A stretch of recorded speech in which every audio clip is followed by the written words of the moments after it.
Hello all. ఇవాళ నేను ఒక బెండి ఫ్రై రెసిపీని చూపిస్తున్నానండి. ఈ రెసిపీ నేను పెళ్ళయ్యాకే చూశాను. మా అత్తమ్మ చేసేదన్నమాట జొన్న రొట్టెకి. అండ్ ఫస్ట్ ఆయిల్ వేసేసి చిల్లీస్ అన్నీ కడిగి కట్ చేసి పెట్టుకోవాలి. ఆ చిల్లీస్ని యాడ్ చేయాలి ఆయిల్లో. అండ్ ఈ చిల్లీస్ బాగా ఫ్రై అవుతున్నాయి కదా, ఫ్రై అయిన తర్వాత లైట్గా జింజర్ గార్లిక్ పేస్ట్ కూడా యాడ్ చేసి చిల్లీస్తో పాటు ఫ్రై చేయాలి. ఒక 5 మినిట్స్ అట్లా ఫ్రై అయిన తర్వాత లైట్గా పసుపు యాడ్ చేయాలండి అందులోనే. అండ్ కరివేపాకు కూడా కడిగేసి వేసేయాలి. ఇవన్నిటిని ఒక 1-2 మినిట్స్ అలా వదిలేసిన తర్వాత కట్ చేసి పెట్టుకున్న బెండకాయలు ఉంటాయి కదా, వాటిని యాడ్ చేయాలి ఇందులోనే. అండ్ చిల్లీస్, బెండకాయలు అన్నీ మిక్స్ అయ్యేలాగా బాగా కలపాలి.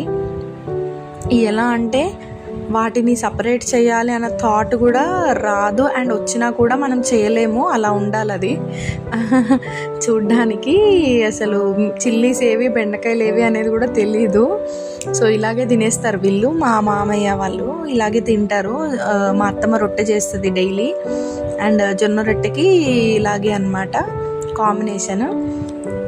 అండ్ తర్వాత మూత పెట్టి ఒక 5 మినిట్స్ అలా వదిలేయాలండి. దాని తర్వాత చూస్తే కొంచెం మగ్గిపోయినాయి కదా బెండకాయలు, కొద్దిగా సాఫ్ట్ అవుతాయి. అండ్ ఇప్పుడు సాల్ట్ యాడ్ చేసుకోవాలి. కర్రీలో సరిపడా సాల్ట్ యాడ్ చేసేసి ఒక 5-10 మినిట్స్ అలా వదిలేసేయాలి. మరీ ఎక్కువ కూడా కుక్ చేయరండి బెండకాయలు.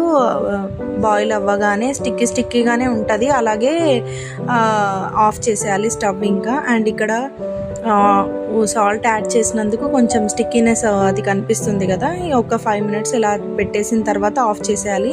నేను మా బాబు ఏడుస్తున్నాడని చూసి వచ్చేలోపు ఇలా లైట్గా మాడింది. అండ్ జొన్న రొట్టెలోకి కర్రీ రెడీ.